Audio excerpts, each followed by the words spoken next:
In 1095, at the Council of Clermont, Pope Urban II delivered a sermon.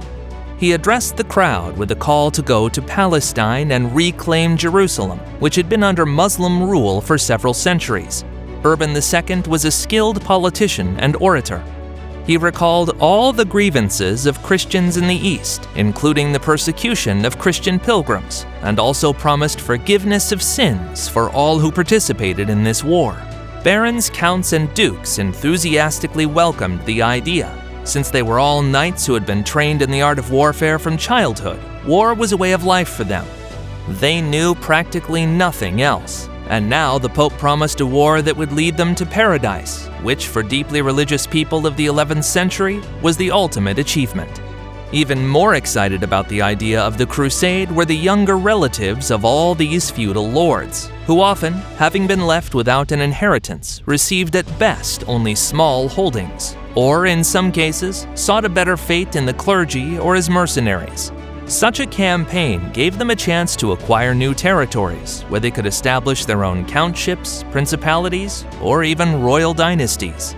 Soon, several armies were formed in Europe, ready to set out for the east. In southern Italy, recently conquered by Norman people, the smallest but most disciplined and capable army was formed. It was led by Prince Bohemond I of Taranto, having been deprived of his paternal inheritance by his stepmother and half-brother. He sought new territories beyond Italy. From the Occitans, the largest army was formed, led by Count Raymond IV of Toulouse.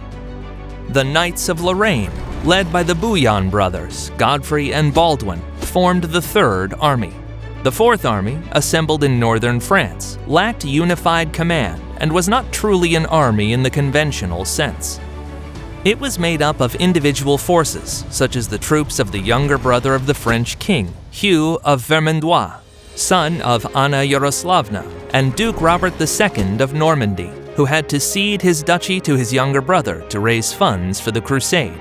Additionally, it included the troops of Stephen II of Blois and Robert II of Flanders. Ordinary people also wanted to join the crusade. Some hoped to become knights and lords, permanently escaping poverty. Others were convinced that they would receive absolution for their sins and enter paradise, as promised by the Pope. Some viewed Palestine as the true promised land and were eager to settle there. This army, which was more of an unarmed mob, consisted of peasants, preachers, marginal figures, impoverished knights, and various adventurers. It was led by the preacher Peter the Hermit and the knight Walter the Penniless. Arabs had conquered Palestine as early as the 7th century. For a long time, Muslims did not impose significant restrictions on the local Christians, and Christians from Europe were also allowed to make pilgrimages to Palestine. The Arabs were fewer in number compared to the local Christians, so they could neither harm them nor force them to convert to Islam. The only restriction imposed by the Arabs on the local Christians was the implementation of the jizya, a tax for non-Muslims. The situation changed in the 10th century. The Arab state fractured into two caliphates, the Fatimid Caliphate, ruled by Shia Muslims, and the Abbasid Caliphate, which remained under Sunni control. Palestine lay precisely on the border of these two states, and frequently changed hands between them. In the 11th century, the Seljuk Turks began to move into the Middle East. Having converted to Islam, they established their own state, which quickly fragmented into numerous sultanates and emirates that were in constant conflict with one another. The region was flooded with military forces, both regular troops led by local rulers and bands of marauders, often remnants of defeated armies. These lands became dangerous for both Muslims and Christians. Attacks on pilgrims became more frequent, with many being captured and sold into slavery. A notable incident was the attack on Bishop Gunther of Bamberg. He was traveling to Jerusalem leading a group of 7,000 pilgrims. Near Caesarea, they were attacked by Muslim forces, with some being killed and others taken captive. It remains unclear whether these forces were Fatimids, Seljuks, or perhaps just a band of marauders. Certainly, Muslims attempted to address their internal problems, but these efforts often led to even greater divisions and new conflicts. the Fatimid Caliph al-Hakim bi Amr Allah, known for his strict adherence to religious norms, held non-believers responsible for the crisis and began persecuting them. Among other actions, in 1009 he destroyed the main Christian holy site in Palestine, the Church of the Holy Sepulchre. It was in this context of political crisis and constant infighting that Muslims encountered the Crusaders. Alexios I Komnenos was the first Byzantine emperor from his dynasty. His rule was based on the authority of his military victories. In 1084, near Trikala, he defeated Bohemond of Taranto, who would later participate in the Crusades. 7 years later, Alexios defeated the Pechenegs in the Battle of Levunion, after which he focused on the war against the Seljuks. The Byzantines frequently relied on alliances and the hiring of foreigners. To fight the Normans, Emperor Alexios hired Venetians, and he defeated the Pechenegs with the help of the Cumans. He also employed the remnants of the defeated Pecheneg horde in his war against the Seljuks. Maintaining this tradition, in 1090, he appealed to the Pope for an alliance. Planning to use European knights as allies against the Turks, he made no mention of Jerusalem or the Crusades in his communications.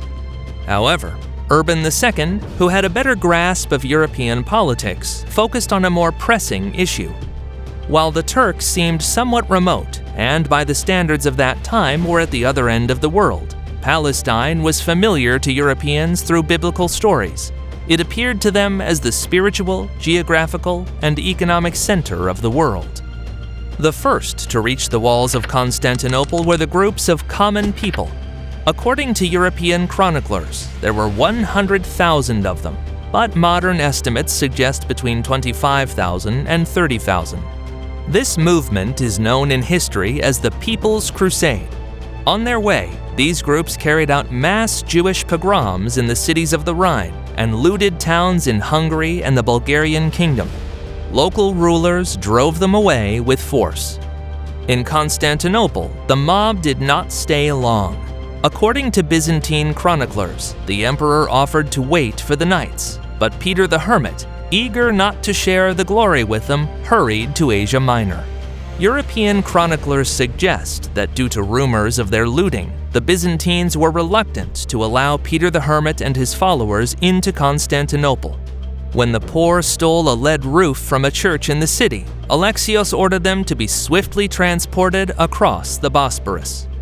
In Asia Minor, the mob settled in the Byzantine coastal fortress of Svyatot. Meanwhile, the Rum Sultan Kilij Arslan observed the Europeans but did not attack, waiting for a more opportune moment. During this time, the mob of poor people fell into internal conflict. Kilij Arslan, having defeated the German factions of the mob that had separated from the rest, cunningly lured the remaining people into an ambush in a valley near the fortress.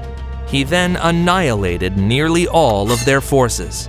Peter the Hermit survived only because he was in Constantinople at that moment, negotiating with the emperor. Throughout 1097, all 4 Crusader armies arrived in Constantinople.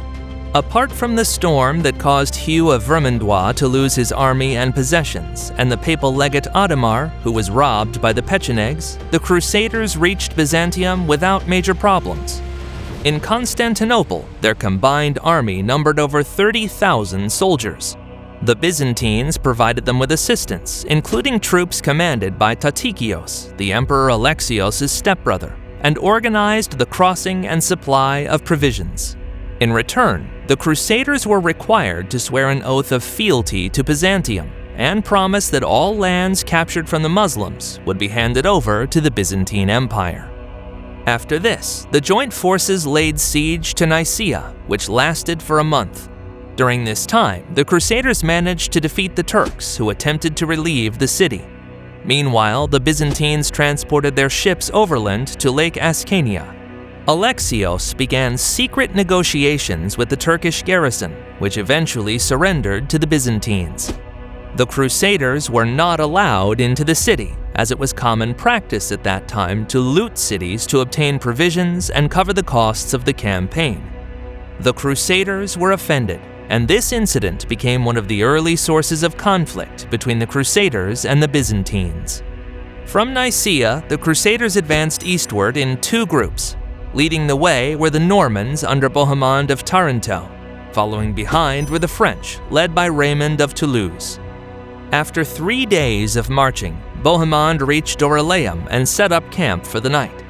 By morning, the forces of Sultan Kilij Arslan surrounded him. Using the tactics of mounted archers, the Turks nearly defeated the Crusaders, but the unexpected arrival of Raymond and his army saved them. The combined forces struck the Turks from both sides, forcing Kilij Arslan to flee the battlefield and abandon his army. This victory not only cleared the path for the Crusaders, but also expanded Byzantine holdings. Soon, Tancred of Taranto, Bohemond's nephew, and Baldwin of Bouillon, with their respective armies, separated from the main Crusader force and headed to Cilicia, a region that the Seljuks had only begun to conquer. This area was primarily inhabited by Armenian Christians, whose kingdom had already fragmented into numerous small principalities. The knights easily defeated the local small Turkish detachments and began to clash with each other. In the winter of 1097, when Baldwin captured Turbsal, he received envoys from the Armenian prince of Edessa, Thoros. They offered Baldwin the opportunity to serve under the prince, who was currently at war with the emir of Samsat, Balduk I. On the way to Edessa, Baldwin defeated the forces of Balduk I. So upon arrival, the city welcomed Baldwin as a savior, and Thoros even adopted him. It is worth noting that Thoros had a negative reputation. He began his career as a Byzantine general, but betrayed them by switching allegiance to the Turks. All the same, he later betrayed them as well and declared himself the independent ruler of Edessa. Thoros was of Armenian origin but practiced orthodoxy, making him a religious heretic in the eyes of many. Additionally, due to frequent defeats, his subjects considered him an ineffective ruler. It is not surprising that after Baldwin's successful campaign against Samsat, the townspeople rose up against Thoros, killed him, and proclaimed Baldwin the ruler of Edessa. Later, due to Baldwin's negative reputation in Europe, a legend emerged suggesting that he himself had incited the townspeople to revolt against their prince. Nevertheless, this was how the county of Edessa became the first Crusader state in the Middle East. In October 1097, the Crusader army began the siege of Antioch. The defense of the city was led by the Atabeg Yagi Siyan. He attempted to hold the fortresses around the city and made several sorties beyond the walls. However, his entire defensive strategy was focused on holding out until Allied forces arrived. The siege was also challenging for the Crusaders. Antioch was a large city with long walls, and there were not enough troops to fully encircle it. During the winter, the Crusaders ran out of supplies, and hunger began to take hold in the camp. Despite capturing one of the city gates, they were unable to hold it, and the city remained impregnable. In February 1098, Crusader forces were threatened from behind by the army of the Emir of Aleppo, which aimed to relieve the city. Bohemond of Taranto confronted them. He positioned his troops on a hill near the Lake of Antioch and, with a powerful cavalry charge, decisively defeated the Turks. The siege continued. The Crusader commanders struggled to agree on a strategy. During one of these disputes, Bohemond struck a horse standing near his tent with his hands, and after this incident, all the other Crusaders agreed that he should take command. Due to the dire conditions in the Crusader camp, mass desertions began. Among the deserters was even Peter the Hermit, who was captured and forcibly returned to the army.